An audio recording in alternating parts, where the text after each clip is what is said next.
Olá pessoal, estamos de volta aqui mais uma semana com as atualizações dos dados climáticos e do progresso da safra agrícola norte-americana. Antes de começarmos com os giros de cada estado, hoje eu vou dar alguns recados para vocês. O primeiro é que o AgroConnection está em parceria com a plataforma Mais Soja. Lá vocês podem encontrar diversos cursos, mentorias e pós-graduações. Quem tiver interessado, acesse o www.maissoja.com.br. O segundo recado, para quem não assistiu, na última semana nós tivemos uma entrevista muito interessante que abordou o tema de micronutrientes. Foi uma entrevista em inglês, tá? É uma oportunidade para treinar o inglês também. E para quem não fala inglês, tem toda a legenda ali também com a tradução em português, tá certo? Hoje em especial nós teremos um convidado que vai trazer também um pouco do projeto dele de doutorado aqui, realizado na Purdue, onde ele está desenvolvendo um aplicativo. Vai ser muito interessante. Temos o nosso colega Gustavo Santiago que vai fazer essa apresentação para nós. E sem mais delongas, vou pedir que o nosso editor solte a vinheta e voltamos na sequência com a atualização de cada estado.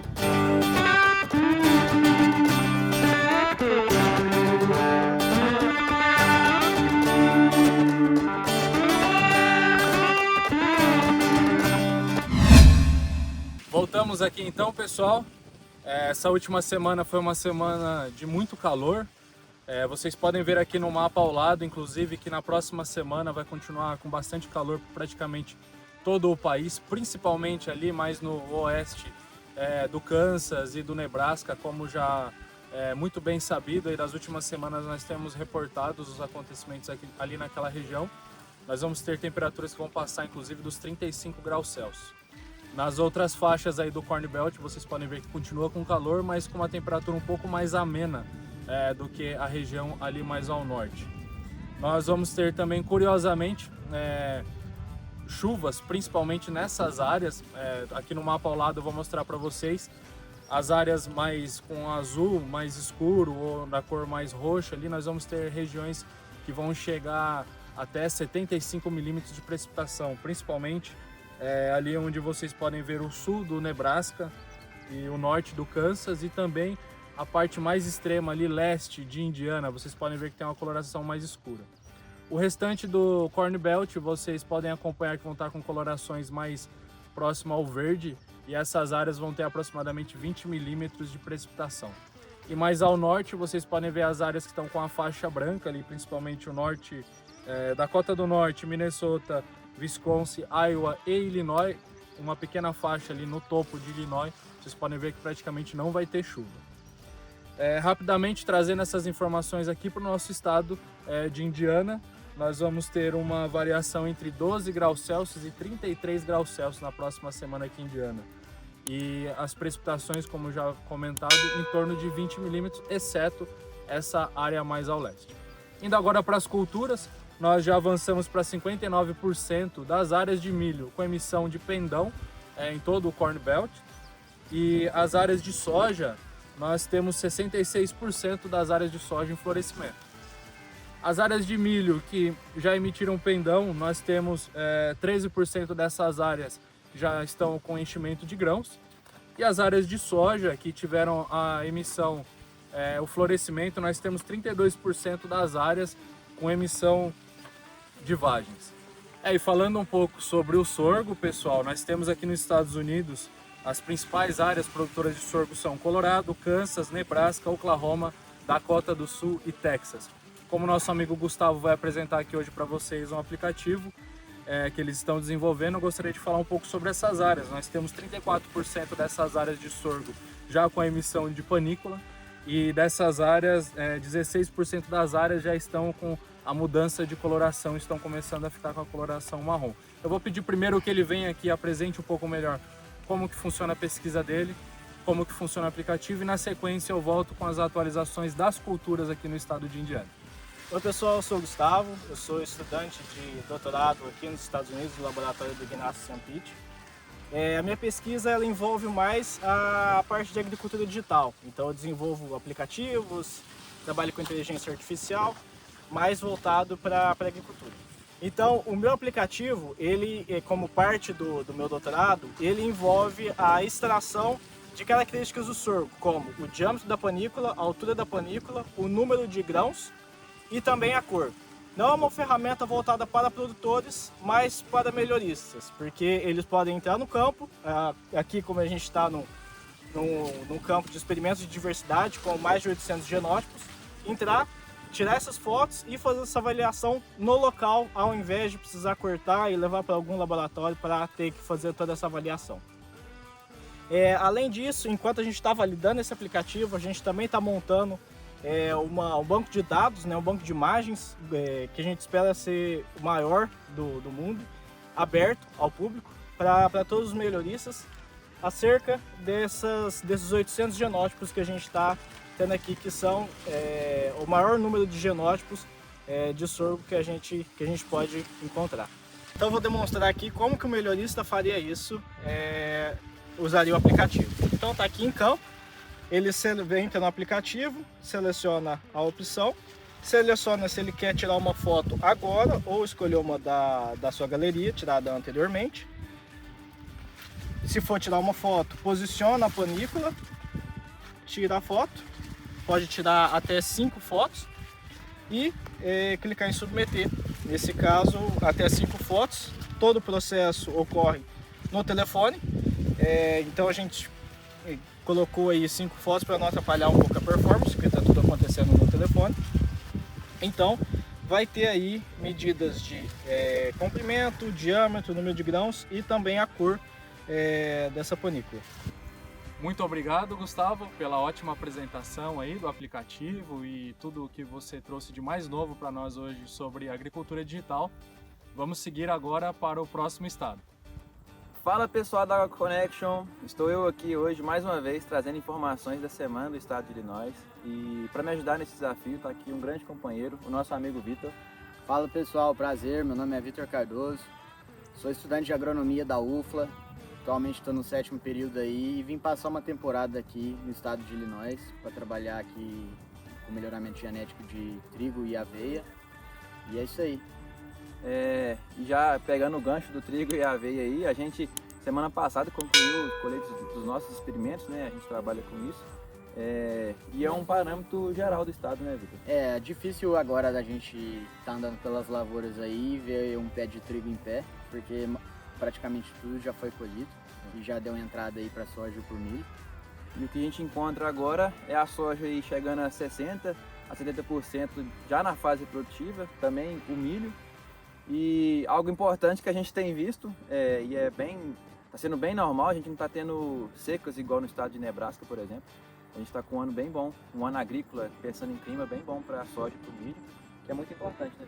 Sim, está contribuindo bastante aí as chuvas que a gente está recebendo, que está promovendo uma umidade do solo adequada, principalmente para a soja e para o milho, que já estão entrando na fase reprodutiva. Ou seja, eles passaram toda a fase vegetativa com boas condições, o que vai proporcionar uma grande produtividade, nós esperamos assim, né? Rubens tirou um exemplar aí que a gente está numa lavoura aqui de soja, para mostrar que ela já está na fase reprodutiva, ou seja, a tendência é muito boa de produtividade. E a gente pode ver aqui nessa lavoura o que os dados mostram, que são lavouras aí de 60% a 70% com bom ou excelente arranque e estado. A gente pode ver nessa lavoura o mesmo, a gente tem uma lavoura com boa arquitetura, boa proporção de folhas. A gente até brinca, né, que é o funcionário que trabalha até o final, né? Então a gente encontra essas lavouras com esse tipo de folha que vai continuar fazendo fotossíntese até o final do ciclo vegetativo, do ciclo produtivo em si da planta. Então uma lavoura de soja com boa arquitetura que a gente encontra no estado como um todo. E sem contar os milho também, que está aí, como a gente disse, 60%, 70% já em estado reprodutivo e com boas condições. Mas hoje a gente também gostaria de trazer informações e tentando fazer um parâmetro, comparando um pouco com o que a gente encontra no Brasil, que são os gaps que a gente tem no Brasil, tanto em produtividade quanto em lucratividade, e os gaps que a gente também consegue encontrar aqui, os produtores enfrentam aqui. E nada mais os gaps que são como fazer a gente ter mais dinheiro, botar mais dinheiro no bolso, né? E no Brasil, o nosso principal desafio, eu acredito que é a produtividade. A gente precisa melhorar o gap da produtividade. Então é comum a gente encontrar lavouras de soja e de milho que a gente tem boa produtividade, porém a gente fala assim, poderia ser melhor. Então, sei lá, às vezes melhorar um pouco o manejo de doenças, o manejo nutricional, talvez uma melhor genética de novas variedades. Enfim, a gente tem amplos fatores que a gente pode melhorar. E eu acredito que isso é muito bom, né, Vitor? Com certeza, as próprias entradas aí, saber a época de entrar com cada produto certo, que isso daí contribui bastante para poder aumentar essa produtividade, que ela existe, mas ela deve ser alcançada, né? Assim, ela está lá, só que deve fazer alguns passos até que alcance ela. Sim. Como a gente comentou do clima, clima é algo que a gente não consegue controlar, porém no Brasil a gente também enfrenta às vezes clima diverso, como também aqui é diferente, não é diferente na verdade, mas aqui a gente tem alguns fatores climáticos que acabam ainda contribuindo para uma maior produtividade, que são luminosidade, que incrivelmente você já viu no Brasil algum dia escurecer antes das 9, depois das 9 horas da noite? Isso daí foi a primeira vez, eu que estou aqui tem 3 meses só, isso daí pra mim tá até difícil de acostumar ainda, mas as plantas assim, é o cenário ideal, né, de desenvolvimento delas que proporciona. Isso. Pensando também em solo, as características do solo aqui são muito, muito boas, muito férteis, então isso já traz para o produtor americano um nível tecnológico e de produtividade muito alto. Então a gente acredita, e um estudo feito pela Universidade de Illinois, lançado na semana passada, mostra que eles avaliaram em 20 anos 3 tipos de produtores, né? O produtor que teve maior rentabilidade, o produtor que teve média rentabilidade e o produtor que teve baixa rentabilidade. Dentre o ano de 2002, se eu não me engano, a 2024 ou 2025, isso. E o que eles conseguem perceber, que não é novidade para ninguém, é que as fazendas, nem sempre que tem maior produtividade são as fazendas que têm maior rentabilidade. E isso é devido a diversos fatores, como, por exemplo, maquinário, uso de controle de gastos. A gestão dos custos no geral, né? Tanto de produto, tanto de manejo. Isso daí a gente identifica, tanto no Brasil também é recorrente essa situação. E essa gestão ela é importante, né? A gente sempre ouve falar dela, mas que esse estudo foi bom para levantar isso e para abrir o olho dos produtores aqui do estado, por causa que ele é realizado propriamente aqui no estado, então bem bacana isso daí. Mas fica só de curiosidade mesmo, né? Que a gente não é deixando de mensurar ou de melhorar a parte de custo de gestão de maquinário, de tudo, de tempo no Brasil e nem muito menos aqui. Mas é só mostrar a diferença do gap, né? Que é o que realmente faz dinheiro no bolso. A diferença que no Brasil a gente tem onde muito melhorar, questão até de área, questão de abrir área, de melhorar produtividade em área e ter mais espaço, mas também tem muito melhorar em questão de manejo, em questão de aproveitar melhor o solo. Já aqui é um pouco diferente esse gap. O gap que os produtores enfrentam aqui é mais no cenário de gestão, no cenário de controle de equipamentos, de custos em si. Então fica aí essa diferença. Mas acredito que por hoje é só, espero que tenham gostado e a gente vai deixar aí para o próximo estado continuar. Valeu, pessoal, obrigado. Valeu, pessoal, obrigadão pela oportunidade. Fala, pessoal do AgroConnect. Essa semana então eu venho trazer para vocês as atualizações aqui do estado do Nebraska. Hoje eu estou aqui na parte oeste do Nebraska, mais precisamente na cidade de North Platte. Semana passada eu estava ali na região leste, na região de Lincoln, e começando com milho, mais de 50% das lavouras aqui no Nebraska, tanto do leste a oeste, já está em florescimento, aqui como vocês podem ver. A parte leste de Nebraska está um pouco mais adiantada e a parte oeste, então, está começando o florescimento. Mas, de maneira geral, segundo o relatório do USDA, a maioria das lavouras, aí, mais de 60%, já está em florescimento. Em relação às condições de lavoura, a maioria das lavouras estão em boas condições, tanto milho quanto soja. Por volta de 50% das lavouras de milho e soja estão em boas condições. E se as condições não estão tão boas, se estão razoáveis, é em virtude principalmente das temperaturas que vem muito elevada nessas últimas semanas. Segunda-feira, terça-feira agora, fez 40 graus, tanto que alguns campos aqui teve incêndio aqui em North Platte. Foi controlado, mas devido às altas temperaturas, estavam com a chance, né, desses focos de incêndio. Bom, e como vocês podem ver, hoje está bem nublado.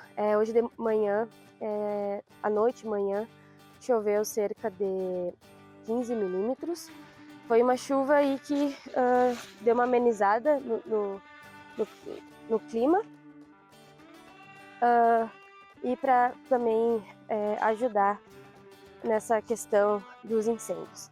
Agora falando em soja, o estágio basicamente está em R2, em pleno florescimento.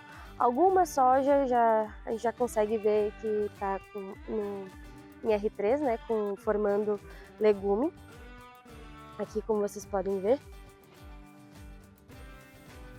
Pleno florescimento.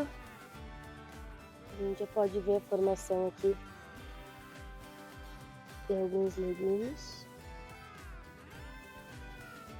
E semana passada eu estava em Lincoln e a soja também já estava em R3, agora essa semana provavelmente já deve estar entrando em R4. E a previsão aí das próximas semanas continua com um calor bastante intenso, bastante seco. Pouca chuva, principalmente aqui nessa parte oeste do estado de Nebraska. Na parte leste vai chover um pouco mais, cerca de 20 milímetros, mas aqui na parte oeste, os próximos 7 dias não vai ser mais que 15 milímetros. E é isso, pessoal. Até semana que vem. Até mais. Buenas, pessoal. Estamos aqui então para mais uma semana de atualização da safra diretamente aqui do estado de Minnesota. Até o momento nós temos aí um bom desenvolvimento das culturas da soja e do milho. Aproximadamente aí 62% das lavouras estão com bom desenvolvimento para a cultura da soja. Já para o milho aí fica em torno de 58% de áreas com bom desenvolvimento até o momento. Falando um pouco em relação à questão de chuvas, então, nós temos recebido poucas chuvas aí nas últimas 2 semanas. A metade norte do estado, então, está aí com diferentes níveis já de seca, então é a parte que está sofrendo mais com a falta de chuva até o momento. Já na metade sul, onde a gente concentra a principal área produtora de soja e milho do estado, nós estamos recebendo chuvas, né? Mas essas chuvas não são homogêneas e geralmente são em baixos volumes.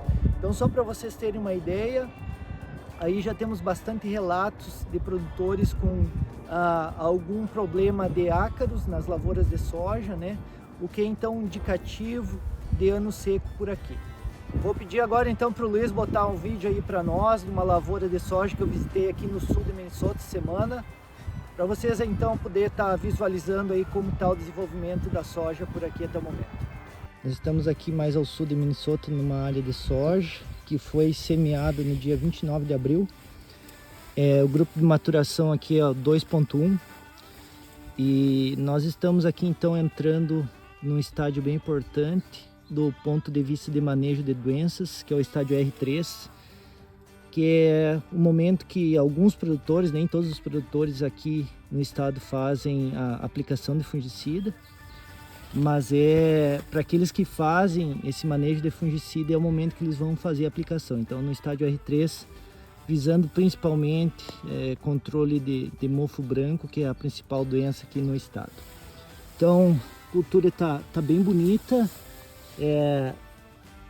Recebemos aqui aproximadamente 80 milímetros 2 dias atrás, né? Então a gente pode ver que o solo tem uma boa quantidade de umidade, né? Essa chuva não foi bem distribuída no estado, então pegou mais essa parte sul do estado, mas a lavoura aqui está muito bonita e está com bom desenvolvimento, e da questão de fitossanidade também a soja está bem bonita. É isso então, pessoal, ficamos por aqui. Muito obrigado para você que acompanhou o nosso vídeo até o final. Agradecemos a atenção de vocês e lembramos de ativarem as notificações, seguirem as nossas páginas, todas as nossas plataformas nas redes sociais para que vocês estejam sempre atualizados com conteúdo de qualidade. Voltamos a semana que vem com mais novidades aqui para vocês também. Fiquem ligados, um abraço e até lá!